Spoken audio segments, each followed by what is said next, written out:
Hello everyone and welcome to another episode of Project Ozone 3, Kappa mode. How are you guys doing today? How's life? Our main plan for today, and I guess until the end of the series, is to work on the Chaos Catalyst. And I thought we should be able to start today's episode by trying to automate Flame Barrier. So this is an item from Embers and it is going to require the Exchange Tablet, so we need to automate him. I'm pretty sure that in all the mods I could hook up the Alchemy Pedestal to conduits or item ducts or whatever, and I can manage the flow of items that go inside them. But I'm not sure about the Exchange Tablet, so we're going to try it. So if I drop something here, it goes there. Okay, so that's relatively easy. Do you also accept from the top? No. Ooh. So can we input it from the bottom? Can we? Oh yeah, okay. That's easy then. I went through the recipes and it seems that there are only 3 items from Embers that we need to automate using the Exchange Tablet. One of them is the Flame Barrier, which we need 1400 or 1500 of, and then the other ones are Ember Crystal Cluster and the Focal Lens. We need maybe 50 or 60 of them and not more. But since it's a pain to craft them manually, we just hook them up to item conduit. So I just made a small cave under our blood altar over here and we are going to try and automate everything here. So you go in the center. The flame barrier is going to require 2 aspects. One of them is downstone and the other one is silver. So we're going to have only 2 pedestals. One here and maybe one over there. Because I want to use the other sides for automation and I'm not sure if I put a conduit over here, it will conflict with these or not. I thought you can hook up the item conduits to the bottom of the pedestals, but you can't. You have to do it from the side. And not just any side, it has to be the top half. But that is perfectly fine because we can hook up everything to conduits down here. For this recipe, we are going to require downstone plates, ember crystals, silver, and ash in the pedestals. So we're going to need 4 different types of material and we're going to EMC all of them because luckily all of them have EMC. So on 3 of the sides we're going to have a filter for downstone plate, one side will be aluminium and the bottom one will be for ember crystal. And the way that the Exchange Tablet works is that we're going to have to provide it with certain amount of ash in the pedestals. So we need an item filter which can control how much items can go in an inventory. Limited item filter. That is new, but it could be the one. Oh yeah, that is the one. So if I put ash, that's 1. If I put 64, oh okay. So you can specify how much items will go in an inventory and that is good. And we are also going to require a beam cannon in order to activate the Exchange Tablet. And we have to hook it up to redstone. And embers. We are going to EMC embers down there, so up here we're going to have a pressure refinery and we're going to give it embers. I'm using old filters from our ME system, so this is why some of them have garbage material inside. Ignore that. And the pressure refinery is also going to require water. I just gave our pressure refinery some embers and now it's active. And if I'm not wrong, we need an emitter over there and then we need a receptor over here. Yes. As well as a redstone signal to transfer the embers. Yes, it's working. Good. Although, how would I give you a redstone signal? If I put the lever over there, you will fire. Okay, that's fine then. So just to understand how much ashes we're going to have in the pedestals, I'm going to start with 16. Because according to the JEI, it's between 16 and 32. So we add 16 more over here. And I do have the recipe, so all we have to do is this. And we got an alchemical waste, I guess. Yes, we are wrong by 14. Okay, so it was 30. We already have some flame barriers because I'm letting this guy run for a while to see how long it takes for the crafting to be complete. I'm thinking it's around 40 seconds, but I might be wrong. So this time I actually have a timer. Yes, it exactly takes 38 seconds to do the crafting, and I'm guessing if we want to set the timer, we should set it to 820 just to make sure we have enough embers in the beam cannon to fire it again. It should fire any second. Hopefully. Maybe. You're not going to? It seems that it is going to require a certain amount of embers, so we're just going to put this to 1000 and it's okay. And for collecting the items, I just have an advanced item collector down there with an item filter and everything goes into our ender chest. And so far we have 11. It's not good. I'm very confused with the timing on this thing because the thing is, it will activate very soon. Just wait for it. No? Yes, so this guy finishes its crafting every 38 seconds, correct? And that translates to 760 ticks. But the thing is, my timer is now set on 700. That's 35 seconds. So I'm extremely confused. It works much better if you have this on 35 seconds, but this guy takes 38 seconds to complete. Is this lag or is this something else? I made miscalculations, cause I counted that's 38 seconds anyway. I'm not sure if my understanding is correct, but I think I have solved the problem. One of the problems that I had was that the beam cannon was not charging up on time, so I added more ember emitters, and we have 3 of them right now, and you can hook them up to just one ember receptor, so this guy is charging super fast. So basically what that means is that my beam cannon is fully charged up when it's firing at the exchange tablet. It does fire if you have 600 embers or 800 embers, but if it's fully charged up, this process will be sped up. So now it's actually not 38 seconds, it's 30 seconds. And this is why the timer works. At least that's my understanding of the process. I might be wrong, but that's the only explanation I have. In any case, every 35 seconds we will get one of those flame barriers, and we need 1400 of that, so it's going to take like 14 hours. And as long as everything is faster than our singularities, I'm okay with that. So let us also see what we can do with our blood altar. The thing is, we are also going to need ethereal slates. Yes, these guys, and we need them in a crazy amount because we need them in order to make the chaos catalyst. I cannot do self-sacrifice, obviously, because that doesn't make any sense. We cannot have a mob farm under here because that's also very slow. We do have a creative tank, so we're going to hook it up to blood. So this is actually slightly more complicated than you would think, so let us go through this together. I'm going to break the altar first, and then we're going to put it back. So let us try something together. I do have a creative tank, which is full of blood. You can pump it into the altar from any direction that you want, and we're going to do it from here. You might notice that it's not filling in, and the reason for that is very simple. The blood altar has 2 buffers. One of them is the blood altar itself, which you can see how much millibuckets of blood we can have inside, and the other one is hidden, and that is the transfer rate. So basically what that means is that whenever you want to use a tank to fill in your blood altar, there is an invisible buffer first, which you have to fill in. And the capacity of that invisible buffer is 10% of the capacity of your blood altar itself. Ours is 226 buckets, so the invisible buffer is 22 buckets. And by default, if you do not have any specific runes, the transfer rate between the tank and the invisible buffer is only 20 millibuckets of life points per second. So that is going to take hours. But there are specific runes which will help us. For instance, we have the acceleration rune, which will reduce every interaction by 1 tick. So that means if you get 20 LP per second, if you have one of them, you will have it every 19 ticks. And since you cannot go lower than 1 tick, you can have a maximum of 19 of them. So we're going to have 5 over here, 5 over here, another 5 over here, and 3 of them over here. Now that we have 19 of them, every tick we are transferring 20 millibuckets of life essence. But 20 millibuckets of life essence per tick is also not enough, and for that, we have the displacement rune, which will increase how much life essence you can transfer at every iteration, which for us is 1 tick. And we're going to add a few of them over here. Also, a fluid conduit is not the best because the transfer rate on this guy is only 200 millibuckets per tick. So we're going to use an ultimate mechanical pipe, and you can see that it's filling in. It filled in the blood altar because the invisible buffer is already filled in, and it's filling it in with an insane speed, which is very good. So in total, we have 19 acceleration runes, and a lot of these displacement runes, and I think that should be more than enough. Of course, I want to increase the capacity of our blood altars, so we do have more runes of capacity, and maybe a few runes of augmented capacity. That should increase it as well. Yes, 300 buckets.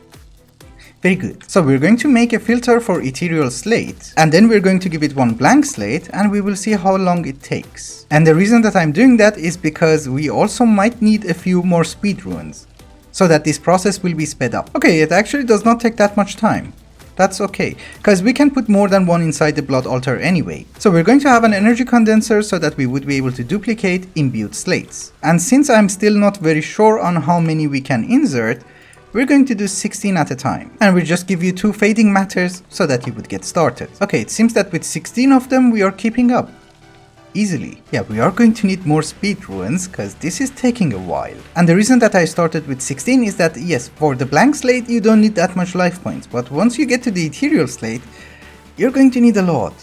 And you're going to consume a lot, and I'm not sure if our transfer rate is going to be good enough. Let's make more speed runes, just in case. We have reached demonic slate, and we're still keeping up. That is good. So I'm not exactly sure, but let us increase that to 1 stack. For the next badge. It just made us 1 stack of ethereal slates, and we had no issues for transferring life points from the tank to the altar. So I increased the number of speed runes by a lot, really a lot. And as a result, the buffer of our altar is just under 70 buckets, which is okay. Also, I just noticed something. I have 5 over there, 5, 5 and 3. That's 18. Where's the 19th one? Yeah, I made 19. I placed down 18.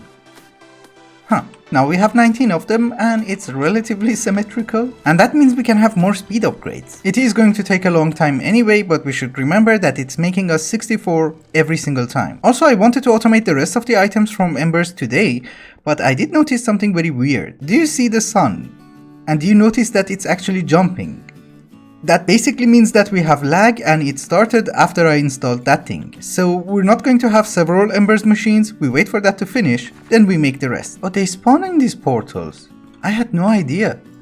Okay. Anyway, now that those issues have been settled, maybe I should give you a small progress update on how we're doing on this recipe. Our main bottleneck in this recipe is the Infinity Catalyst because it's going to require the ultimate singularity and it is going to require 11 singularities which do not have EMC. And one of those is Awakened Singularity which we have the list. So this is why this one is being represented here so that we know where we stand. So as long as any automation that we do works faster than this, we're doing good. One of the things that we automated last episode was the neutral steel of the 10th degree, and we have already 100 of them, so that's already working much faster, cause last episode this was around 80, and this was around, I don't know, 20. Another item was the singularities from Applied Energistics 2, and we already have 900 of them. So next episode probably I'm going to tear it down. And 212 ethereal slates. So out of this crazy recipe that you see in front of you, there aren't that many items that we need to work on. For instance, we only have Naga scales left. For that we're going to need to get into wood, which we will do next episode. We have the pink slime ingot, which with the creative tank it's just going to take minutes. And most of the other items which we don't have either have EMC or are just easy to craft, except the ingots from nuclear craft. So I think it's relatively wise to start working on them because those could also take a while. We have plenty of dusts. That's nice. Actually, one of them is lithium and it has an EMC, so we only have 5 left. I don't know which ones we're going to require, but let us import all of them into our ME system first. So the first one is zirconium and we can already make 2000 of it. That's easy peasy. The second one is beryllium and we have all the dust, so let's make 2000 of that as well. Then we need zircalloy, or whatever, which is basically zirconium and tin. I also set up the pattern and we can have 2000 of that, so that is also fine. Now we're going to need HSLA steel ingot, which is carbon manganese blend. And iron? That's a weird recipe. Manganese is the most ridiculous recipe ever. You take this guy, you cook it, you will get manganese oxide dust. You cook it again to get the ingot. You cook the oxide again and you will get the manganese ingot. And then you have to crush it down to dust. I had to add a smelting factory from Mechanism because we don't have any more slots in our Zenith furnaces. So can you make me 2000 of these? Yes. Very good. And I guess we can just upgrade you. Much better. So now we need to mix it with graphite and we need to put it in an alloy furnace with iron. And I guess the bright side is it will give you 16, so that's good. And it's working relatively okay. I can add more upgrades. HSLA steel ingot is also done and we have U. Oh, this one is actually super easy. It's just boron and magnesium. And we can also craft 2000 of U. Well, that went relatively smoothly and we have to tank our setup over here. Cause otherwise even making zirconium would have been a pain. Oh, and by the way, just as an FYI note, did you know that Nuclear Craft is the only mod which when they add it to an expert mode mod pack or Kappa mode or whatever, they don't have to tweak the recipes, because they're already like super complicated to make. Anyhow, I think we spent enough time on the Chaos Catalyst for today. Maybe we should focus on other stuff, like the transmutation tablet. We already have a transmutation table, but unfortunately in order to make the transmutation tablet, we're going to need another one. And also we are going to need another transmutation tablet in order to make the Tome of Knowledge. We just need one because after that we can just EMC them. We are also going to need neutral steel of the 7th degree, so I have to turn you off. For a while, we need purple, pink, and magenta. We also have enough of the 7th, so you can go back in. And they go over here. So what we're missing is end steel block. And this is the recipe for our transmutation table. Oops, what happened? Do I have it? I don't have it. Okay. Is it the one that we have to charge up? I think. So can I take it out now? Do I have it? Yes. I taught it to our transmutation table, so we can just get as much as we want. So now that we have the transmutation table, it's time to make the tablet. Honestly speaking, I had no idea that we can craft red string. But it's good. Also, we don't have to craft any of the ruins from Botania because we fought the Gaia Guardian like hundreds of times, so we have all of them. Not in very large quantities, but I guess enough. Oh, this was an advancement. One thing that we actually don't have is these exo blocks from Erebus. I think you should be able to animate it. It's from the same mod. Cool. Yeah, I would say that is plenty. So if I'm not wrong, we have everything we need in order to make a transmutation tablet. Very good. So we teach it to you, and now let us work on the Tome of Knowledge. So this is slightly more complicated than I thought, but let us start with the things that we have. We have the red gem wafer, we have green gem, obviously we have white matter, and just for a second I thought these are chaos ingots. It's infinity ingots, which obviously we have. Fading matter, chorus fruit, and awakened core, obviously we have. Essence of knowledge is something that we don't have, but it's easy to make, and we only need 2 buckets. And with the neutral steel of the 11th degree, this is all we have, and we have to collect the rest, which is not that much. It's only 5 different items, and it's not that bad. Okay, good. And as usual, we're going to have our crystallizers again, and we're going to put lapis so that we would be able to get sulfur. Phosphorus comes from rotten flesh. Weird. Which corallium plagued flesh seems to be the best source. And for the moment, carbon is coal. And for some very weird reason, in order to make these bookshelves, we're going to need a potion of regeneration. We also don't need a crazy amount of these crystals because we only need 2 life crystals. And in order to get the nitrogen, we're going to need gunpowder so that we get nitrate. And then we have to put it again so that we will get nitrogen. Okay, I think we have everything we're going to need in order to make 2 life crystals. And that was a pain. You literally have to solve a puzzle. Okay, 3 items left. We're getting close. So in order to make this here sigil from blood magic, we're going to require sight reagent, and for that we're going to need divination sigil, which for that we're going to need arcane ashes. So we're going to have 4 of them over here. Then if I'm not wrong, we add the redstone and 4 blank slates. And we just wait. I love the animations. They're very cool, and they're ready. The sight reagent is going to require our tartaric gem to have at least 64 demonic will inside, but it's not going to consume anything. So we're good. And basically I just have to do this like 4 times. Again, we're going to require 4 arcane ashes. We add the sight reagent and reinforced slate. Oh, this one's cooler, and they're ready. Good. This potion of ancient knowledge is also not that difficult. All we need is awkward potion, then we add one of you, which will give us the potion of ancient knowledge, and we add 1 more, which goes over here, and the only thing which is remaining is this guy. And I'm so happy that it's nighttime. Lenses have EMC, but I never use them. We don't need too many, we just need 4. Yeah, I'm telling you, the animations look cool, but if you want 4 or 5 of something, you have to wait for a long time. And this is going to be our last one. Ladies and gentlemen, I present to you the Tome of Knowledge. Oh, and we get our buckets back. So nice. I can make Kikoku. Nice. I didn't know that. And we're also going to have a transmutation tablet so that whenever we want something, we can just take it out. And just out of curiosity, what do you do? Nothing. I actually thought that it's going to convert wood into charcoal. It doesn't. Weird. So Kikoku is actually like the compound bow, so you can dabble your enchantments. Hello. And it will also do damage to players who are in creative. Otherwise, it's not very useful, because it doesn't do that much damage. And I think it also ignores armor. You know, I just realized that open modular turrets, which is a quest, has EMC. We do have a railgun, but I crafted it using our applied energistic system, so it didn't count. I can just craft them in. So I'm guessing just give me a stack of everything? Yes. Very good. This might sound very ridiculous to you, but I just noticed that you don't see the sky in Erebus. I mean, everywhere you go, there is a roof. Yeah, you see? Even for instance over here. So just out of curiosity, can we go up? There's grass. Interesting. And it's not even that high, it's Y level 134. I never knew that. Not that it's extremely useful, but I don't know. Do you know what is our greatest challenge in this mod pack? This mob farm that you see in front of you. My biggest failure. It's working very efficiently. The only problem is, it's not fast enough. It seems that whatever we do, this is the maximum speed that we can gain a singularity.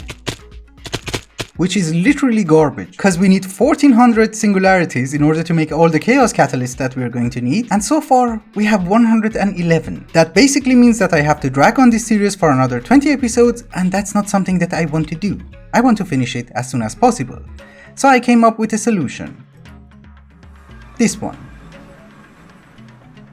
It was slightly anticlimactic because of lag, but this huge platform that you see behind me is actually the same design that we have in the overworld. The only difference is This one is in the end. And sadly, I cannot make it in a void world because it crashes my game. Anyhow, as usual, we have 11 spawning platforms, 44 spawners, everything is hooked up to power, everything is hooked up to essence. Down here, we have quantum compressors, trash cans, item collectors, chunk loaders, and spot loaders for those two. And the only thing I have to do is to just hook it up to power. And then we're going to see how laggy our game is.